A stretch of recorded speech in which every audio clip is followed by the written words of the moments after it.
نور أضاء بصيرتي فضاءني لما تذكرت الحبيب محمدا. Nama lengkap Imam Asy-Syafi'i adalah Muhammad bin Idris bin Abbas bin Utsman bin Syafi'i. 5 tingkat lagi ke atas, silsilahnya sampai ke Abdul Muthalib bin Abdi Manaf Al-Quraisy, kakek Rasulullah SAW. Ia lebih sering dipanggil dengan julukan Abu Abdillah.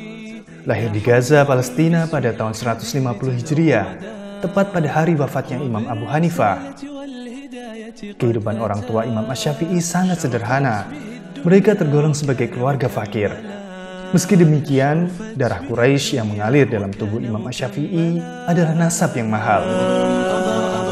Pada usia 2 tahun, ia pindah dari Gaza menuju Mekah.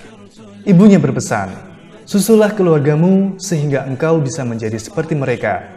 Aku tak ingin silsilah nasabmu menjadi kabur."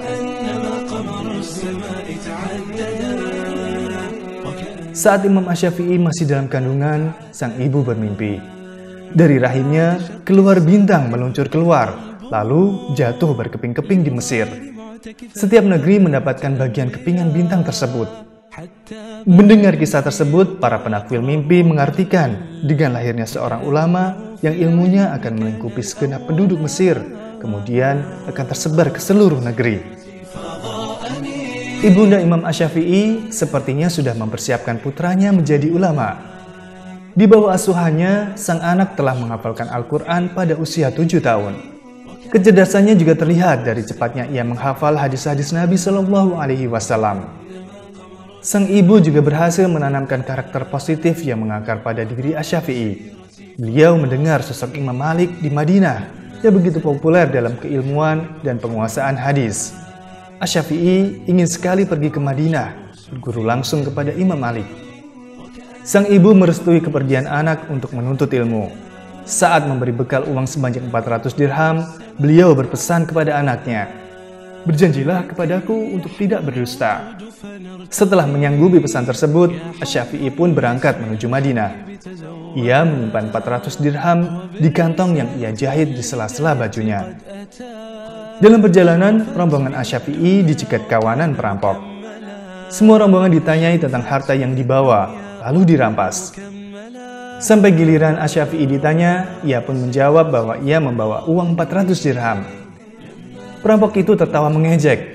Ia tak percaya anak sekecil Asy-Syafi'i membawa uang sebanyak itu. Akhirnya, Asy-Syafi'i dilepaskan begitu saja.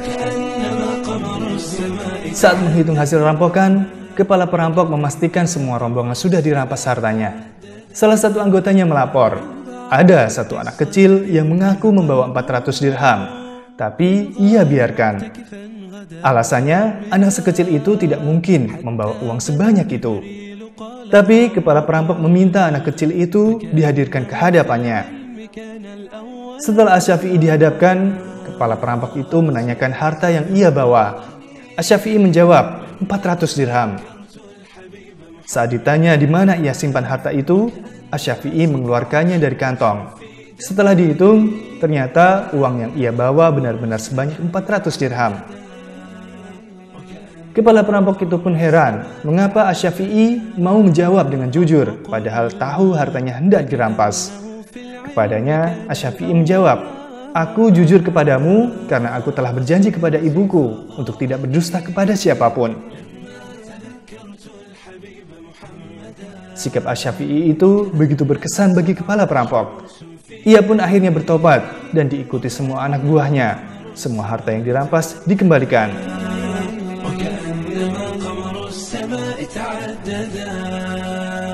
Kesungguhan Imam Asy-Syafi'i juga terlihat dari kegigihannya menuntut ilmu di tengah keterbatasan yang mederanya.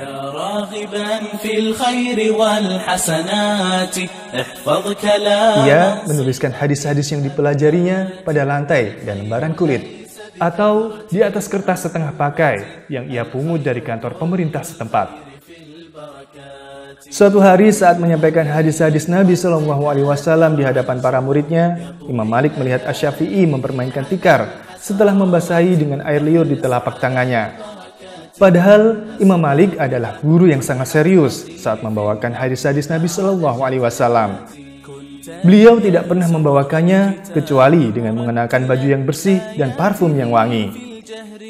Usai majelis, Imam Malik memanggil Asy-Syafi'i dan menegurnya dengan keras. Menanggapi teguran itu, Asy-Syafi'i menjelaskan, "Wahai tuanku, aku tidak sedang bermain-main. Aku hanya menulis apa yang tuanku sampaikan supaya aku tidak lupa. Aku menulis dengan ludah karena tidak mempunyai uang untuk membeli kertas dan pena." Semula Imam Malik ragu dengan penuturannya. Namun setelah Asy-Syafi'i mampu menghafal hadis-hadis yang ia sampaikan dalam majelis itu, Imam Malik semakin yakin bahwa muridnya yang satu ini memiliki keistimewaan yang luar biasa. Suatu hari, saat Imam Asy-Syafi'i sedang mengisi kajian di Masjid Nabawi, kepada para jamaah, ia memberikan nasihat dan fatwa. Diam-diam, Imam Malik pergi ke masjid untuk mendengarkan kajian muridnya itu.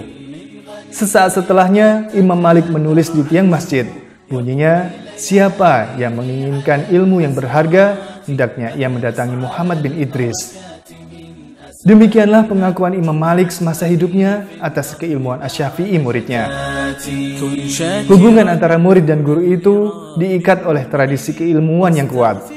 Keduanya tidak pernah bersepakat maupun berselisih dalam suatu perkara kecuali dengan landasan ilmu. Termasuk ketika suatu masa Asy-Syafi'i menemukan beberapa hal dari ajaran gurunya yang menurutnya perlu diluruskan. Beliau menulis sebuah kitab berjudul Khilafu Malik. Namun beliau ragu untuk menyebarkannya karena rasa hormat beliau terhadap Imam Malik sebagai syekh dan gurunya. Asy-Syafi'i dihinggapi rasa bimbang antara memaparkan kekeliruan pendapat Imam Malik yang ia temukan atau rasa hormatnya kepada sang guru. Beliau khawatir kritikannya terhadap Imam Malik membuat orang-orang menganggap remeh kedudukan hadis. Akhirnya, beliau pun menahan karya tulisnya selama 1 tahun. Setahun penuh beliau beristikharah sebelum akhirnya menyebarkan tulisan tersebut. Terlebih pada masa itu terjadi pengkultusan terhadap Imam Malik. Di Andalusia, peci Imam Malik dijadikan sarana orang-orang setempat untuk meminta hujan. Ketika diperingatkan dengan hadis-hadis Nabi SAW, mereka berkilah dengan ucapan Imam Malik, yang tentu saja sudah diselewengkan makna dan tafsirannya. Semua itu dilakukan Imam Asy-Syafi'i untuk mengembalikan kepada pemahaman yang benar, bahwa Imam Malik adalah manusia biasa, yang bisa jadi benar dan bisa jadi keliru. Semua dilakukan dengan tetap dalam koridor adab dan penghormatan tinggi seorang murid kepada gurunya.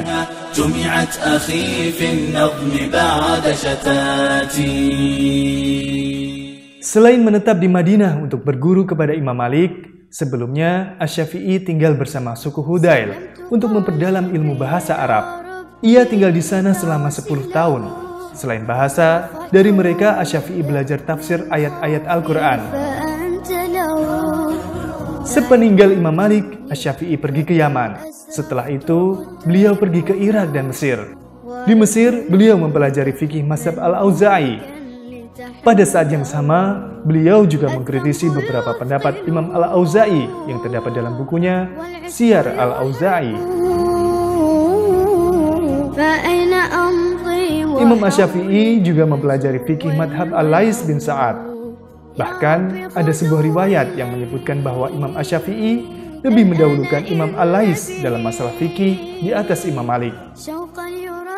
Setelah mengetahui antusiasme Imam Syafi'i dalam mempelajari fikih Al-Lais, para sahabat Imam Al-Lais menyesal dan mencela diri mereka sendiri, karena mereka telah menyia-nyiakan madhab fikih Imam Al-Lais dan tidak berusaha berpegang teguh dan menyebarkannya. Dalam rangka menuntut ilmu, Imam Asy-Syafi'i sering bepergian antara Mekah dan Baghdad. Beliau berusaha mengenal dan membaca apa yang telah dibukukan oleh para ulama di setiap kota dan daerah yang beliau singgahi. Hingga akhirnya beliau menghentikan rihlah keilmuannya di kota Mesir. Dan di sanalah beliau menyampaikan semua hasil dari pendidikan dan pengalamannya. Dari perjalanan panjang menuntut ilmu itu, Imam Asy-Syafi'i mendapatkan 19 orang guru yang beliau ambil ilmunya.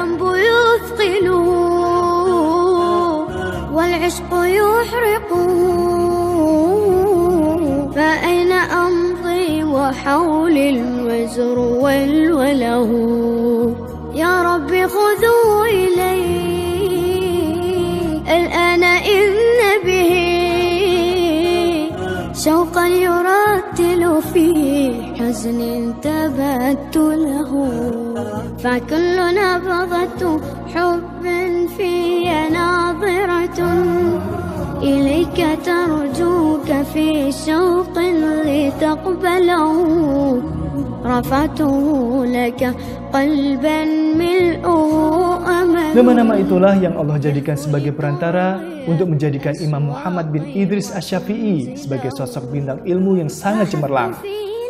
Kecemerlangannya mendobrak sekat pembagian ahli ilmu sebelumnya, yaitu Ahlul Hadis dan Ahlul Ra'yi. Sebelum masa Asy-Syafi'i, manusia terbagi menjadi dua kelompok, Ahli Hadis dan Ahlul Ra'yi. Ahlul Hadis sebutan untuk kelompok yang menjadikan hadis-hadis Nabi SAW sebagai landasan hujahnya. Imam Malik adalah contohnya. Sedangkan Ahlul Ra'yi menjadikan pendapat pribadinya sebagai dalil, tentu dengan sebab dan alasan khusus, dan tetap menjadikan Al-Quran dan hadis sebagai patokannya. Di kelompok ini, Imam Abu Hanifah menjadi simbol utamanya. Sedangkan Imam Asy-Syafi'i adalah orang yang mengetahui sunnah Rasulullah dengan menguasai hukum-hukumnya, mengetahui adab-adab berpendapat dan berdebat, serta piawai di dalamnya. Beliau juga seorang yang fasih perkataannya, mampu mengalahkan lawan dengan hujah yang jelas. Setiap kali dilontarkan kepada beliau satu pertanyaan atau permasalahan, beliau mampu menjawabnya dengan jawaban yang lengkap dan mencukupi. Kemunculan Imam Syafi'i membuat dominasi para Ahlul Ra'yi terhadap Ahlul Hadis menjadi luntur. Seorang murid Imam Asy-Syafi'i berkisah, adalah Imam Asy-Syafi'i jika menerangkan tafsir, seakan-akan beliau menyaksikan langsung proses diturunkannya Al-Quran. Beliau juga dikaruniai ilmu tentang hadis, sehingga beliau mampu hafal kitab Al-Muwatta karya Imam Malik. Beliau mampu mengikat kaidah-kaidah sunnah dan memahami maksudnya. Beliau juga mengetahui tentang nasih dan mansukh dari sunnah.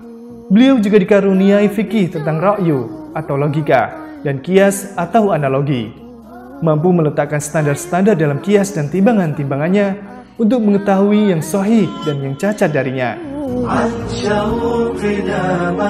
Majelis ilmu yang digelar Imam Asy-Syafi'i mencakup seluruh cabang ilmu. Beliau duduk di dalam majelis halaqahnya setelah sholat subuh. Kemudian Ahlul Quran mendatanginya. Jika matahari telah terbit, mereka pun bubar. Lalu datanglah Ahlul Hadis. Mereka bertanya kepadanya tentang tafsir dan makna-makna hadis. Jika matahari telah meninggi, mereka pun bubar. Lalu halaqahnya pun berubah untuk mudzakarah dan berdiskusi. Jika waktu duha telah habis, orang-orang yang mengikuti halaqahnya itu pun bubar. Disusul kedatangan ahli bahasa Arab, ahli nahwu, dan ahli syair. Mereka akan tetap duduk di situ hingga waktu mendekati pertengahan siang. Kecerdasan Imam Asy-Syafi'i juga diakui oleh Khalifah Harun al-Rasyid. Sanjungan dan pujian sang khalifah seringkali membuat iri para ulama di Baghdad saat itu. Mereka kemudian bersepakat untuk memberikan pertanyaan-pertanyaan jebakan untuk membuat Imam Asy-Syafi'i tak berkutik. Mereka ingin membuktikan bahwa Asy-Syafi'i tak sehebat yang khalifah kira.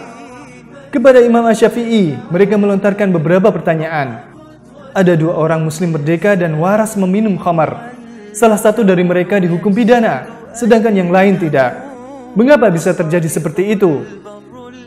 Imam Asy-Syafi'i menjawab, sesungguhnya salah seorang dari mereka sudah balik, sedangkan yang satunya lagi masih kecil, sehingga tidak dihukum. Mereka juga bertanya, ada 5 laki-laki yang berzina dengan seorang perempuan. Laki-laki pertama harus dibunuh, laki-laki kedua dirajam, laki-laki ketiga dicambuk secara penuh, laki-laki keempat dihukum setengah dari hukuman pidana, dan laki-laki kelima tidak mendapatkan hukuman apapun. Bagaimana itu bisa terjadi? Imam Asy-Syafi'i menjawab, laki-laki pertama telah menganggap halal zina, sehingga ia wajib dibunuh. Laki-laki kedua adalah orang yang sudah menikah, sehingga wajib dirajam.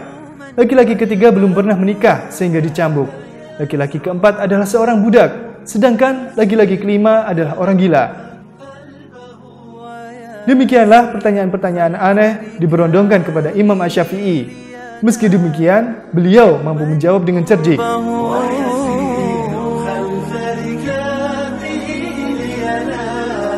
Alih-alih membuat ragu, pertanyaan-pertanyaan para ulama itu justru membuat Khalifah Harun al-Rasyid tak mampu menyembunyikan kekaguman atas kecerdasan Imam Asy-Syafi'i. Imam Asy-Syafi'i juga rajin menulis kitab. Sebuah riwayat menyatakan bahwa kitab pertama yang ia tulis berjudul Al-Baghdadi, berisi pembelaan terhadap metode fikih ahli hadis dan fikih para ulama Madinah.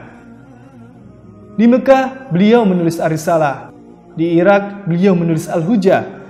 Dan pada saat menetap di Mesir, beliau menulis Al-Amali Al-Kubra, Al-Imla As-Saghir, dan kitab yang sangat populer, yaitu Al-Um.